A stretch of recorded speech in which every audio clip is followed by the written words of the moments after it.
Hola, muy buenas tardes. Hablo con la unidad de muertos célebres. Sí, ajá, perfecto. Quería hablar un momento con Sir Winston Churchill.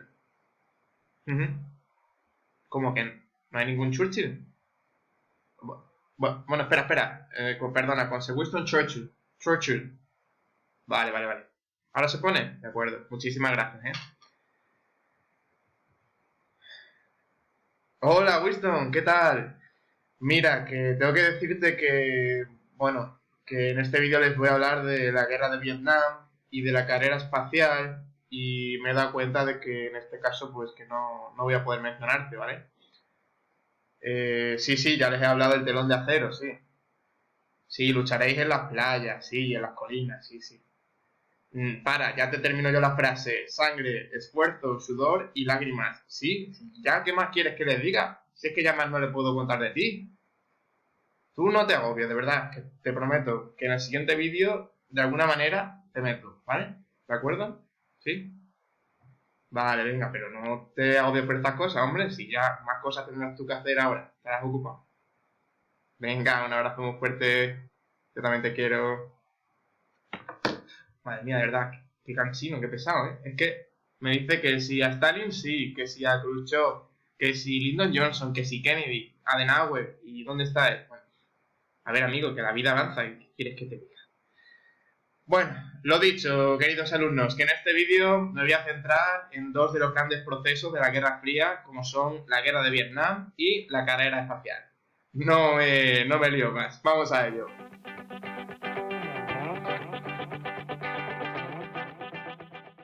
Para comenzar este tercer vídeo sobre la Guerra Fría, vamos a hablar de la Guerra de Vietnam, un conflicto desarrollado entre 1959 y 1975 que enfrentó al Vietnam del Sur con apoyo de Estados Unidos frente al Vietnam del Norte con apoyo logístico y armamentístico de China y de la Unión Soviética. Esta guerra se llevó consigo la vida de entre 4 y 6 millones de personas y ha pasado a la historia, entre otras muchas razones, por tratarse de la primera y única derrota militar de Estados Unidos en todo el siglo XX. Pero, como siempre, para entender este conflicto debemos retroceder unos años en el tiempo.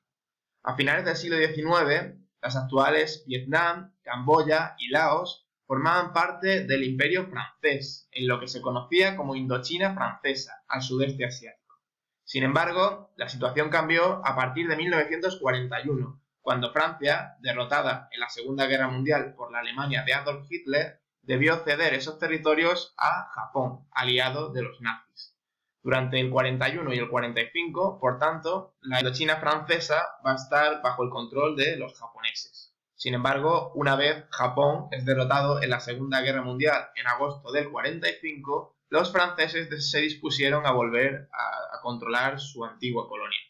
Ahora bien, durante los años de la guerra había surgido una guerrilla comunista liderada por Ho Chi Minh. Oh no, la bruja mala y ruin por el sendero de Ho Chi Minh. Que, una vez expulsados los japoneses, no querían volver a los tiempos de la dominación francesa. Esto nos lleva a una guerra que se conoce con el nombre de Guerra de Indochina, entre 1946 y 1954, entre el ejército colonial francés, con apoyo especialmente financiero y logístico de los Estados Unidos, frente a la guerrilla comunista liderada por Ho Chi Minh, que recibe el nombre de el Viet Minh. Esta guerra, de 8 años de duración, finalizó con la derrota francesa, y ello a pesar de que en los últimos años de la guerra el 80% de los recursos económicos y militares del bando francés los había puesto el Estados Unidos de Dwight Eisenhower. Una vez terminada la guerra y acordada la paz, en la Conferencia de Ginebra de 1954 se acordó la división de la antigua Indochina francesa en los territorios de Camboya, Laos, Vietnam del Norte y Vietnam del Sur. Vietnam del Norte, con capital en Hanoi, quedaba en manos de un régimen comunista, liderado por el gobierno de Ho Chi Minh, al tiempo que Vietnam del Sur, con capital en Saigón, quedaba bajo el control de una democracia capitalista liderada por Bao Dai, un emperador marioneta impuesto por franceses y estadounidenses. De este modo, Vietnam del Norte pasaba a formar parte del bloque comunista con el apoyo de China y de la Unión Soviética, mientras que Vietnam del Sur pasaba a integrar el bloque capitalista comandado por los Estados Unidos. Ahora bien, como os podréis imaginar, esa división en varios territorios, configurada en la Conferencia de Ginebra de 1954, era demasiado artificial y no tenía en cuenta que muchos habitantes del Vietnam del Norte no querían un régimen comunista, de la misma manera que muchos habitantes del Vietnam del Sur no querían ni una democracia representativa ni a un emperador impuesto por Francia y Estados Unidos. La idea, por tanto, era que 4 años después de esta separación, en 1958, debería celebrarse un referéndum por el que todos los vietnamitas del norte y del sur podrían decidir si querían seguir como hasta ahora, separados, o si querían la reunificación de los dos Vietnam. ¿Qué ocurrió? Que solamente un año más tarde, en 1955, el que era hasta entonces líder religioso del país, Dinh Diem, con el apoyo de los Estados Unidos, dio un golpe de Estado en Vietnam del Sur. Estados Unidos apoyando una dictadura, apoyando un golpe de Estado. No puede ser, no me cabe en la cabeza, no me lo creo. Pues sí, Estados Unidos dio su apoyo a este dictador, Dinh Diem, quien dio inicio además a una dictadura muy corrupta, en la que la minoría católica gobernante llevó a cabo una serie de persecuciones y matanzas muy importantes contra la mayoría budista del país. Estas circunstancias, unidas a que el sur ya no estaba dispuesto a celebrar ningún referéndum, pues tanto Dinh Diem como Eisenhower, presidente de Estados Unidos, temían que saliera en esa votación saliera el sí y toda Vietnam pudiera terminar de un modo u otro en manos comunistas. A partir de 1959, en Vietnam del Sur se formó lo que conocemos como el Viet Cong.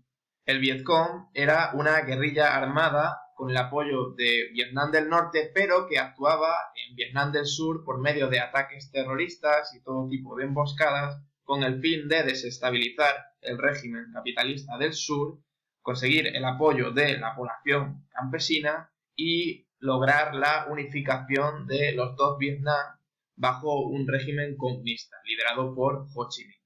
Comenzaba así la primera etapa de la Guerra de Vietnam, transcurrida entre 1959 y 1964, que enfrentaría en el sur a la guerrilla comunista del Viet Cong frente al gobierno dictatorial de Dinh Diem. ¿Cuáles eran los puntos fuertes del Viet Cong?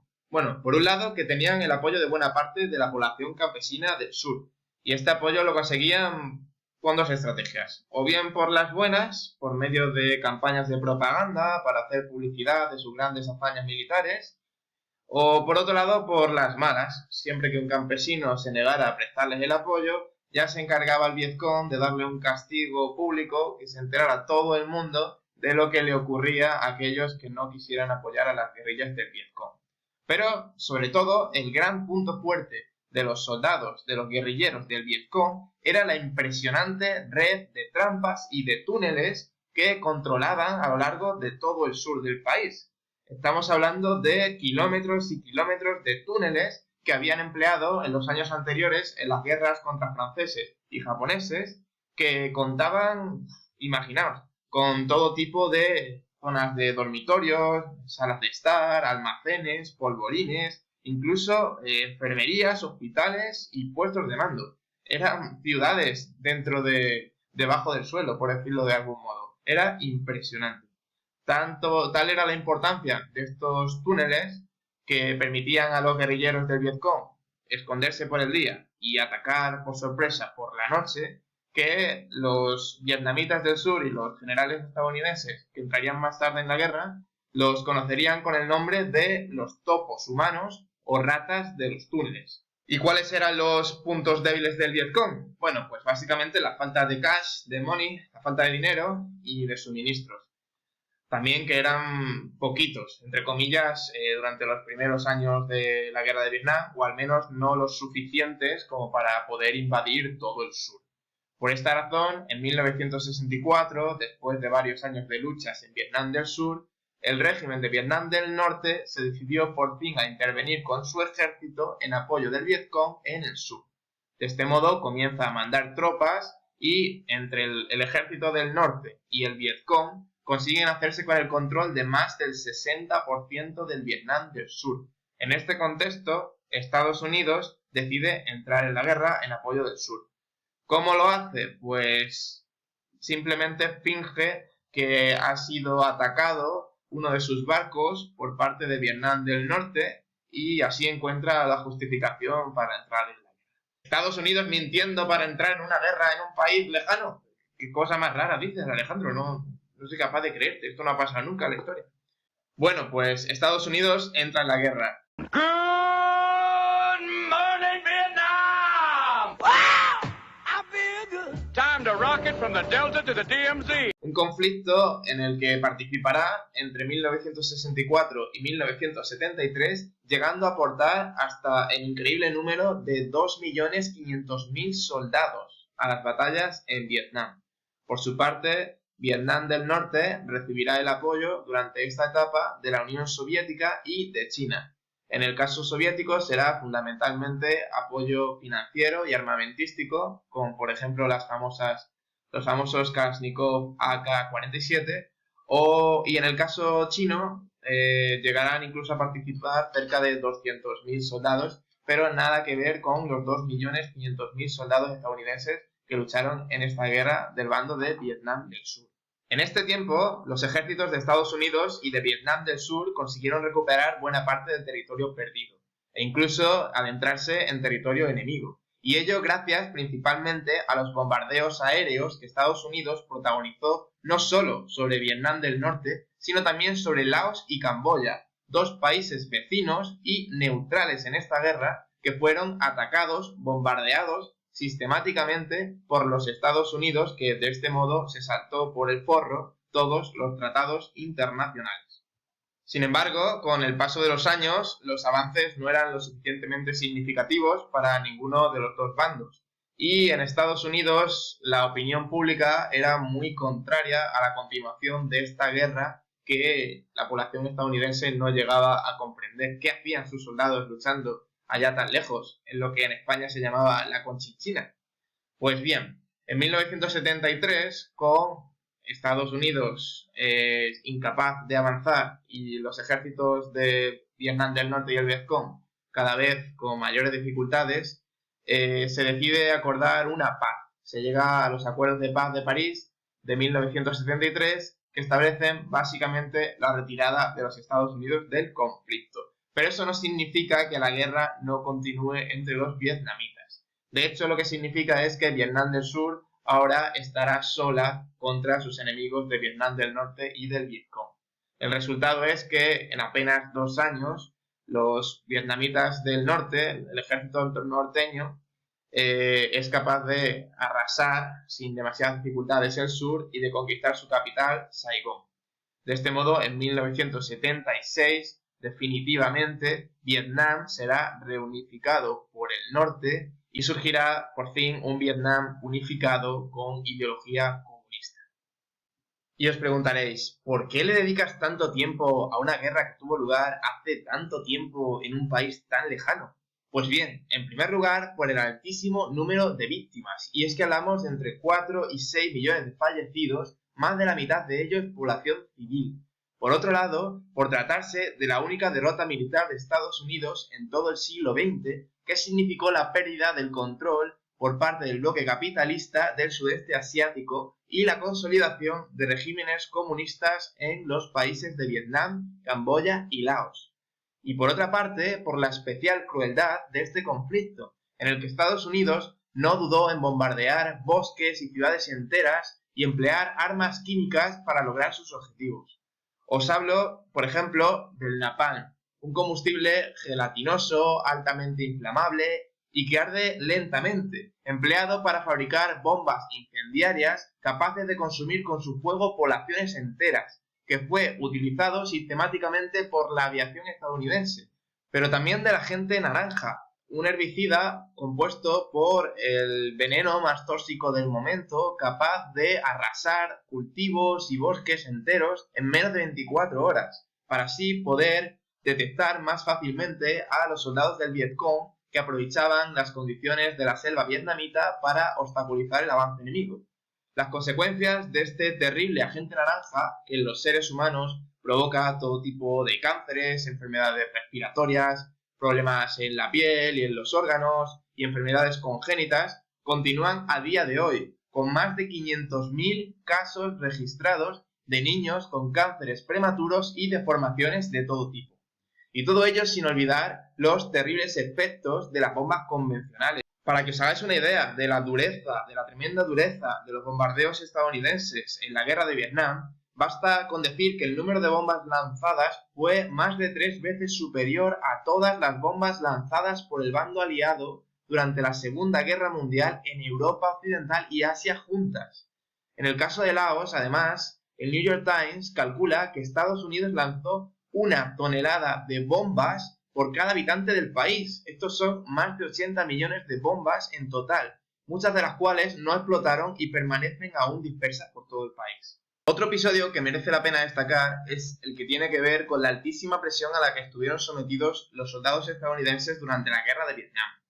Atemorizados, sometidos a las altas temperaturas de la jungla, indefensos ante las enfermedades contagiosas y conscientes de que su enemigo podía surgir en cualquier momento de entre los árboles o incluso de debajo del suelo, muchos de ellos cayeron en la drogadicción e incluso tenemos registrados casos de soldados que asesinaron a sus superiores convencidos de que sus estrategias eran erróneas y que les iban a llevar a una muerte segura en una emboscada del Vietcong. ¿Y qué decir de un altísimo porcentaje de los veteranos de guerra, que una vez volvieron a sus casas fueron recibidos con un cierto rechazo y fueron incapaces de adaptarse a la vida en sociedad?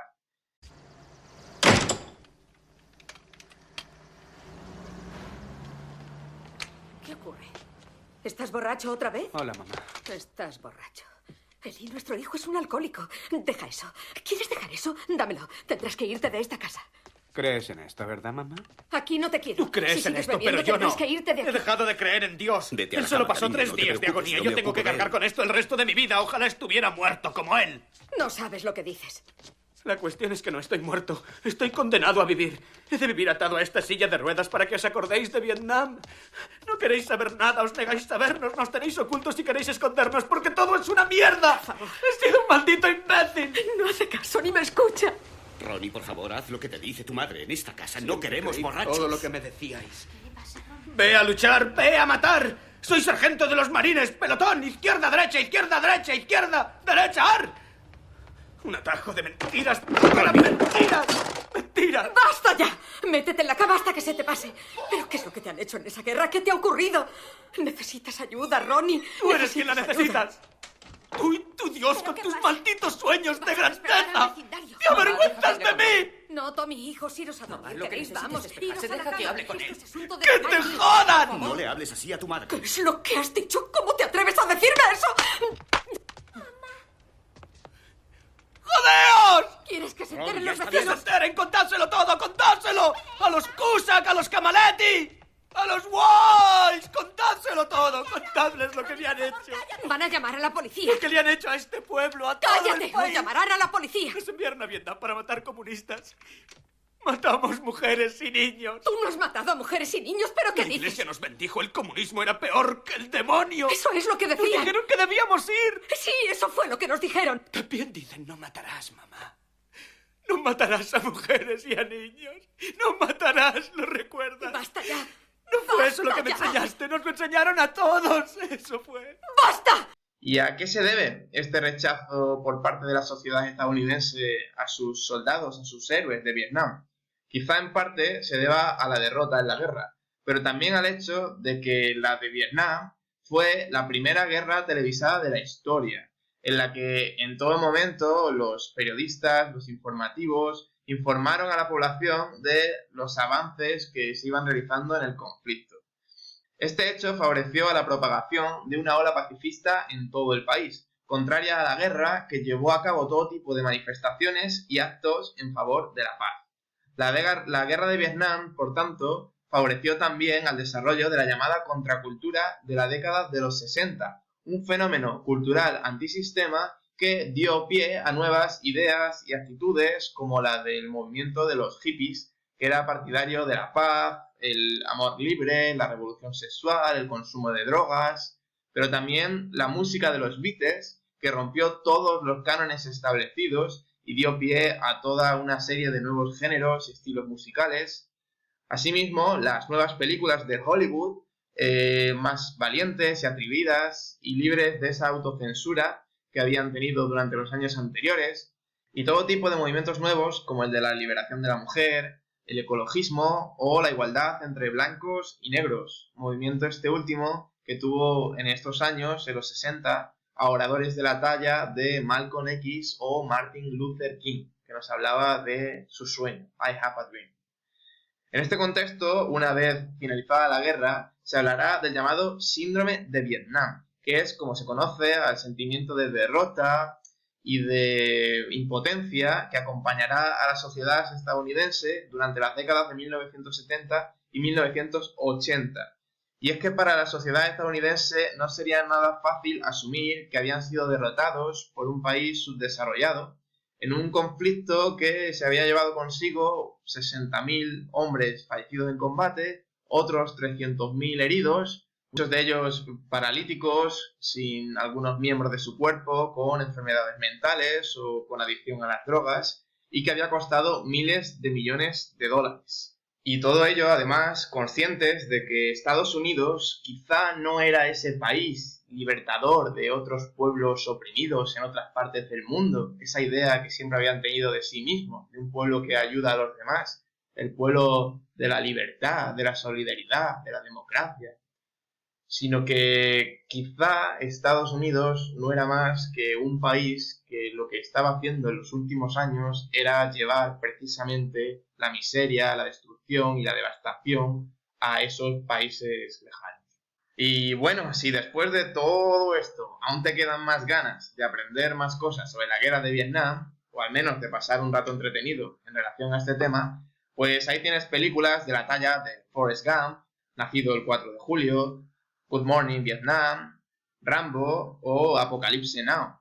Y bueno, en mi caso te voy a dejar simplemente mi escena favorita de Los Simpson. Atención, os habla el director Skinner. Algún alumno, probablemente Bart Simpson, ha hecho circular corazones de caramelo con frases groseras y de mal gusto, y habréis de saber que el día de San Valentín no es para tomarlo a broma.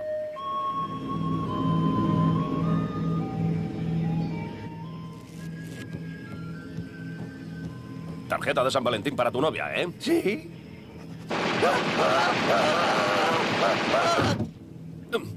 Johnny. ¡Johnny! ¡Johnny!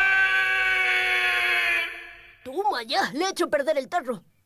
Otro de los episodios más llamativos de la Guerra Fría es lo que conocemos como carrera espacial, una competición sin precedentes en la historia en la que Estados Unidos y la Unión Soviética lucharon por obtener el mayor trofeo de todos, el dominio del espacio exterior.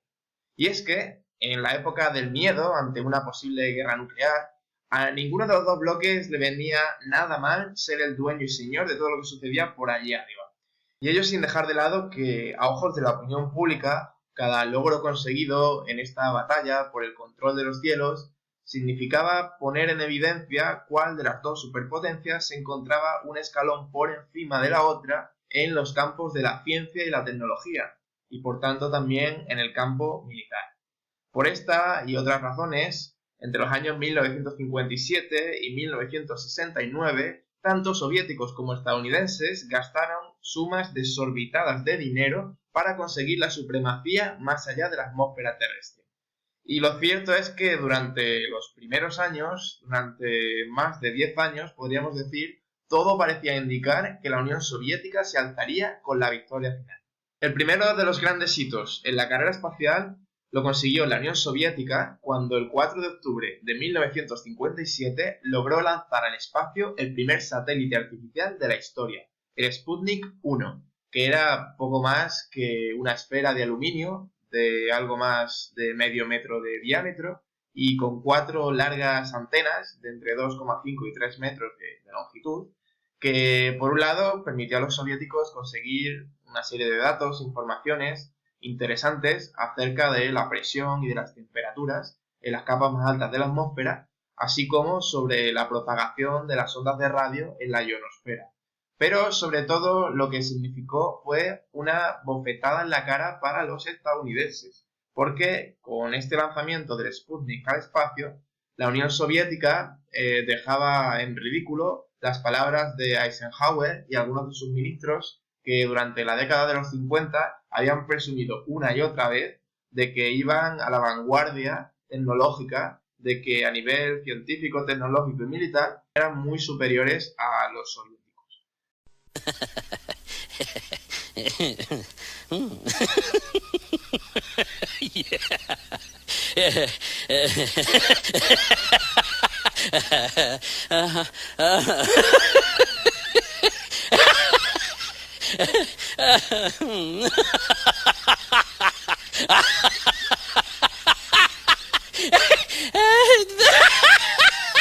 Pero más aún, y es que solamente un mes más tarde, los soviéticos lograron otro hecho de gran importancia, que fue colocar al primer ser vivo en el espacio exterior. Este no fue otro que la perrita Laika, que desgraciadamente, dado que esta nave no estaba planeada para regresar a la Tierra, pues falleció en esta misión.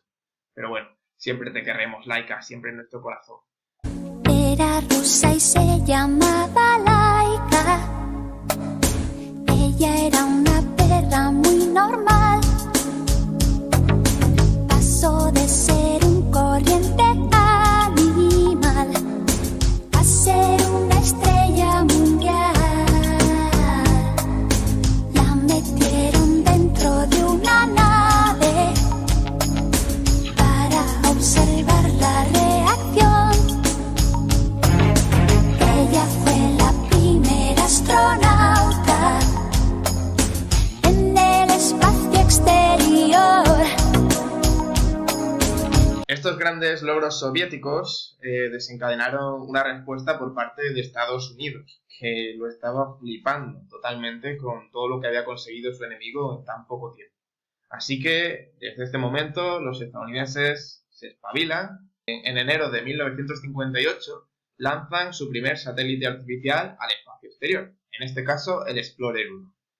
Además, en julio de ese mismo año deciden crear la NASA, con sede en Houston, Texas, que en su año más loco, 1966, llegó a contar con un presupuesto de 5.900 millones de dólares, lo que significa algo más de un 4,5% de todos los gastos del gobierno de los Estados Unidos por esas fechas. Allí trabajarían muchos de los mejores ingenieros y físicos estadounidenses durante los años siguientes, y todo ello con el fin de revertir la situación. Sin embargo, como veréis, lo cierto es que en los años siguientes las nuevas medallas irían una vez más a parar a manos soviéticas, pues en noviembre de 1959 la Unión Soviética consigue enviar la primera sonda a la Luna y 2 años más tarde consigue llevar al primer ser humano al espacio.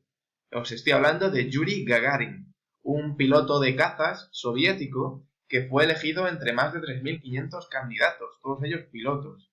Y como curiosidad, que sepáis que uno de los factores que ayudó a Yuri Gagarin a convertirse en el primer hombre en el espacio exterior, aparte de ser un piloto de cazas fantástico y de tener notables conocimientos de física e ingeniería, es que era muy bajito, pues medía 1,57 metros, y esta estatura era perfecta para lo reducido del espacio de su nave espacial, el Vostok. Este hito descomunal de la Unión Soviética no le hizo ninguna gracia al nuevo presidente de los Estados Unidos, John Fitzgerald Kennedy, que en septiembre de 1962 daría el siguiente discurso. But why, some say, the moon? Why choose this as our goal? And they may well ask, why climb the highest mountain? Why, 35 years ago, fly the Atlantic? Why does Rice play Texas? We choose to go to the moon. We choose to go to the moon in this decade and do the other things, not because they are easy, but because they are hard. Because that goal will serve to organize and measure the best of our energies and skills. Because that challenge is one that we're willing to accept, one we are unwilling to postpone, and one we intend to win, and the others too.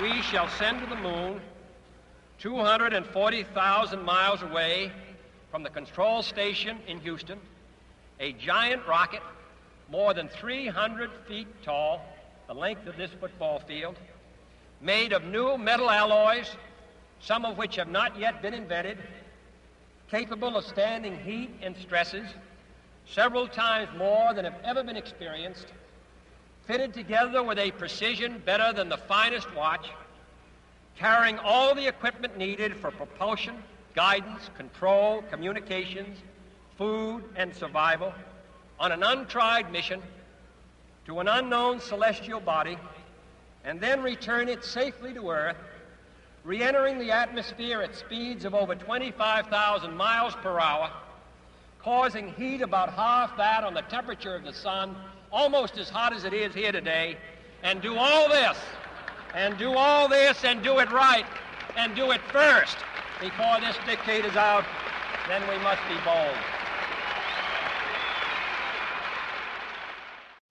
Como os podéis imaginar, este discurso, por aquellos años, parecía el discurso de un loco, de un soñador, pues Kennedy nos está hablando de una nave espacial que no existe, fabricada con materiales que no existen, que tendrá que llegar a un lugar que sí existe, pero que es bastante lejano, y todo ello en el plazo de 7 años. Pues Kennedy en este discurso se compromete a que los Estados Unidos llevarán a un hombre a la Luna antes de que finalice la década, antes de 1970.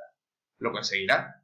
Avanzamos en el tiempo y nos encontramos que los siguientes logros vuelven a ser soviéticos. En junio de 1963, la Unión Soviética es capaz de llevar a la primera mujer al espacio exterior. En este caso hablamos de Valentina Tereshkova.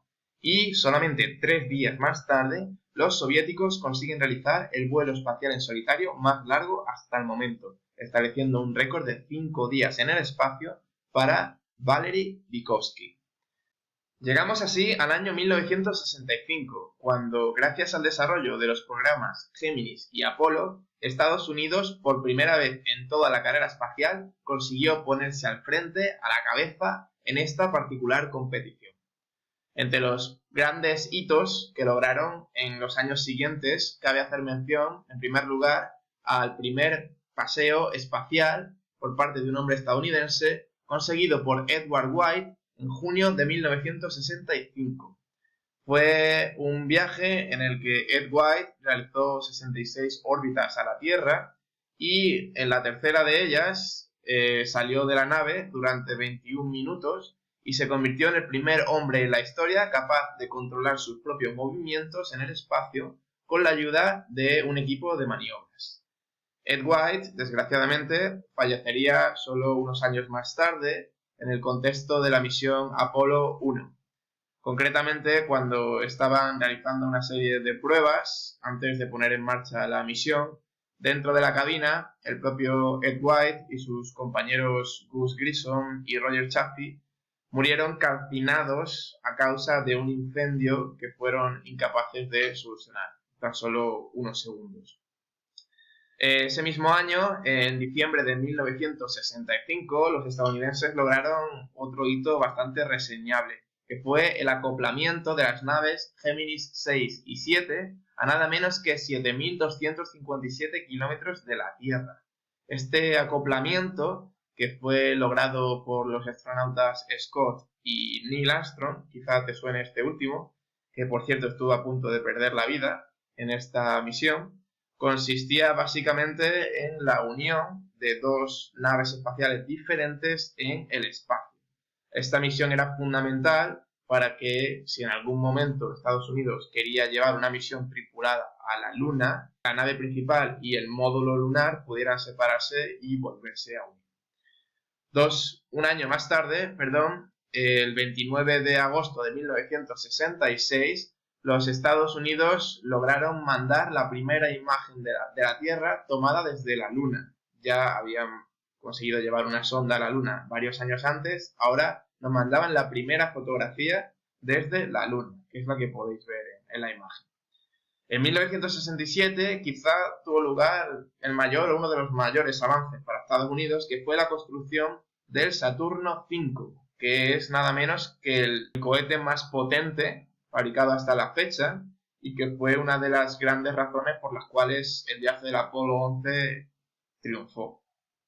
Un año más tarde, en diciembre del 68, la nave espacial Apolo 8 llegó a la Luna.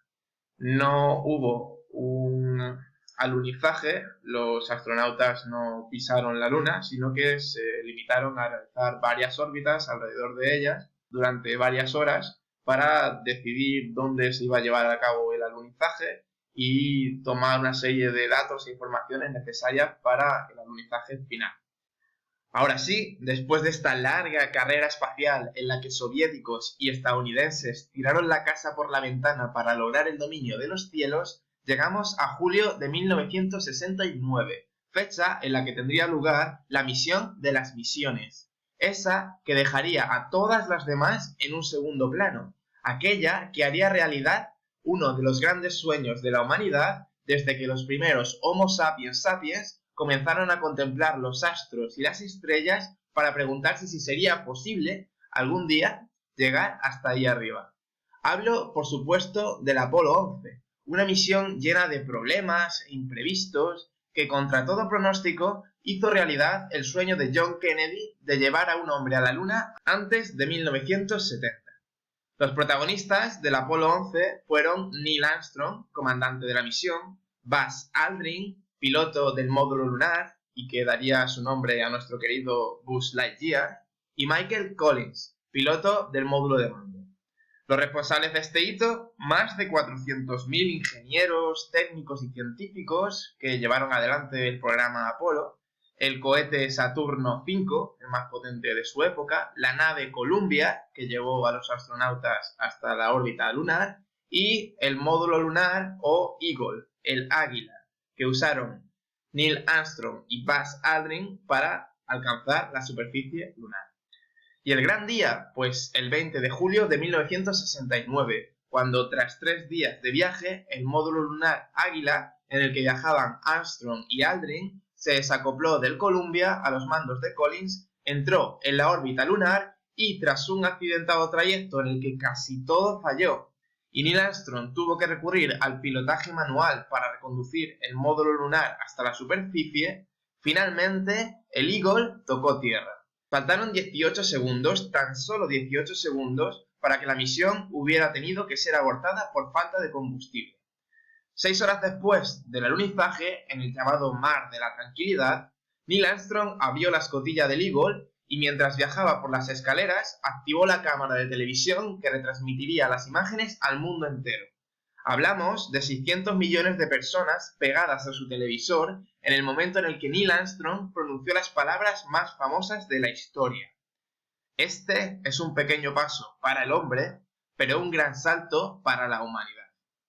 A partir de ahí, experimentos de lo más variados, saltitos de Buzz Aldrin, instalación de aparatos y dispositivos para tomar datos sobre la Luna, recogida de 22 kilogramos de rocas lunares, despliegue de una bandera de los Estados Unidos, conversación con el presidente Richard Nixon y depósito de una serie de placas y medallas conmemorativas y de un disco con mensajes y saludos en distintos idiomas.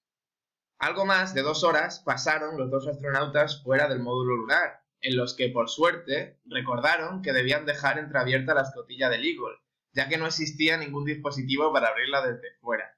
¿Os imagináis llegar hasta la Luna después de tantísimas complicaciones para quedar condenados por un fallo tan tonto? En fin, 21 horas después de haber alunizado, Neil y Buzz levantaron el vuelo y lograron reacoplarse a la nave Columbia, donde su colega Michael Collins les había estado esperando, privado, por tanto, del privilegio de posar un pie sobre la Luna. La verdad, todavía no me puedo creer que no exista la expresión hacer un Michael Collins. Yo no sé qué estamos haciendo 50 años después. En cualquier caso, 4 días más tarde, los 3 astronautas amerizaban en el Océano Pacífico y tras pasar 3 semanas de cuarentena, y resalto este hecho en los tiempos del coronavirus, fueron recibidos como héroes en el mundo entero. La carrera espacial había finalizado y Estados Unidos había ganado la batalla. Como curiosidad, quizá debáis saber que este no fue el único viaje tripulado a la Luna, sino que en los 3 años siguientes, entre 1969 y 1972, la NASA culminó con éxito otros 5 viajes, de modo que a día de hoy hasta 12 personas, todos ellos, eso sí, hombres, blancos y estadounidenses, han logrado poner un pie en la Luna. ¿Por qué no regresamos nunca más? Pues principalmente porque a partir del 72, después de haber obtenido ya numerosos datos e informaciones relevantes sobre la Luna, la carrera espacial ya ganada frente a la Unión Soviética y con la población estadounidense harta de pagar tan altísimas sumas de dinero en el programa espacial, la NASA decidió emplear sus fondos mucho más limitados ya en otros proyectos, como por ejemplo el de la construcción de transbordadores espaciales o el del lanzamiento de varias sondas más allá del sistema solar. Y ya está, con esto por hoy se ha acabado, lo prometo. En el próximo vídeo os hablaré de los años 70 y los años 80 hasta la caída de la Unión Soviética en 1991 y pondremos ya fin a este tema de la Guerra Fría del canal Historia para Alumnos con y sin coronavirus. Nada más, no soy más pesado, un abrazo muy fuerte a todos, que vaya bien.